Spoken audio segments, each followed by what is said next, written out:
friends, we have our proofreading checklist. This is our final step that we're going to do with that writing. We've been working on it for 2 weeks now. This is the final step we're going to take before you start publishing, and I'll talk more about that at the end. So here's just some things I want you to make sure you have or don't have in your writing. Got to have your name. Make sure that you have opening and closing quotation marks around dialogue. So I'm going to look back at my story, my beach adventure story, and I started it off with some quotes, and I'm just going to make sure that I have my opening and closing. We got to open it and then we got to end it. That's where I started talking, and that's where I finished. I don't see any others on this page. I know I have some more in here. This is what Sarah said. My hair is frizzing out like a dandelion. Opening and closing. I'm just highlighting it so I can make sure that I really do have it. That helps me see it better. If you want to do that at home, you absolutely can. Maybe we should walk down the shore a little bit and try to find some sand. And love that. And I think that's all my quotes I had in my story. Yep. So, all right. So far, this is in my draft book. Got my quotation marks. Now it says direct dialogue is indented for each speaker. Now, as I was writing this list, I realized, whoops, I got so caught up in writing my story that I didn't do that. Now this one is already indented because that's how I started my story. But as I look, this I'm going to write myself a note. Indent. And here's another one that I didn't do. And here's a shortcut for how to do that. It's a circle, a circle with 2 lines through it. That means that needs to be its own new paragraph. You need to indent that. And here's my last one. All right, so now whenever I come back to publish my story, I've marked it that I need to indent. I didn't fix it right here, but I know that I've marked it. Direct dialogue has a tagline followed by a comma or in front of it. So let's look back. A tagline just means you know who's speaking and how they're speaking. So here's my quote. There's that comma that it mentioned. Make sure you've got the comma. I told my friends. So that's the tag.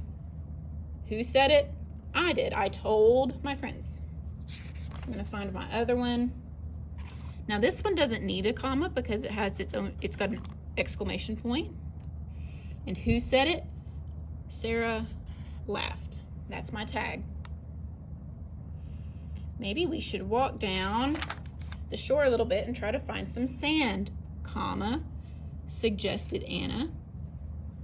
When it would normally end with a period, you put a comma. And then there's my tag for who said it and how they said it. She was suggesting. And the last one is down here at the bottom. Love that, comma. Hope said sarcastically. There's the tag. So make sure that you've got all your punctuation you need there. Make sure you say who is saying it, how they're saying it. So I can check that one off. Make sure indirect dialogue is not indented and does not have quotation marks. So I've already highlighted all my quotes, and they are things that people in my story said directly. It's exactly what came out of their mouths. Indirect dialogue is something like, Miss Elliott told me she was going to eat her lunch. Now, the things that came out of Miss Elliott's mouth was she is going to go eat her lunch. She just told me that she was going to eat her lunch. I'm not giving her direct quote. I'm not saying exactly the words that came out of her mouth. So I don't have any of that in my story to worry about. But if you do, don't give it quotes like you would an actual direct dialogue. Next, we're going to look for any direct addresses, which is what we talked about yesterday, and make sure the name is set off by 1 or 2 commas. Now, I didn't have any direct addresses already in my story, but I found a spot where I felt like I wanted to add one. So, my hair is frizzing out like a dandelion, Sarah laughed. I agreed. Same here, Sarah. So there is my direct address. I said, same here, Sarah.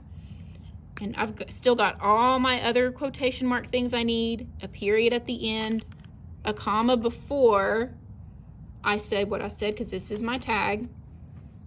And here is the comma for the direct address. Same here, Sarah. All right, so I got that. I added that in. All right, no run-on sentences. And check your capitalization and check your spelling. Now, you also should have already looked and made sure that you have all the punctuation that you need when you looked at the types of sentences yesterday. So make sure that you've got proper nouns capitalized, beginnings of sentences capitalized, but nothing else. I've seen some wild capitalization in some of the things I've been sent. So pay attention to which letters are capital. One more thing, if you don't already have dialogue in your story, please add some. That makes it interesting, tells what people are saying, keep it fresh, add some dialogue. I can't wait to read these. So once you get all of this the way you want it, you checked all these things off your list and all the things from yesterday, you're going to publish it. So what that means is you're either going to write it on paper and make it nice and neat, fix all those things that you marked in here, like I had some things marked out, I added some things. So when you publish it, you put it nice and neat, exactly the way you want it. You can do it on paper, or I've put a Google Doc on your Canvas page and you can type it in there. If you do that, make sure that you're still indenting and doing all the right punctuation that you need to be doing, okay? So, and then on Friday, we will be sharing those. So after you publish on Thursday, on Friday, when we come together for a Google Meet with our class, you're going to be sharing your story with your classmates. And I can't wait to see them. I'm so excited for this.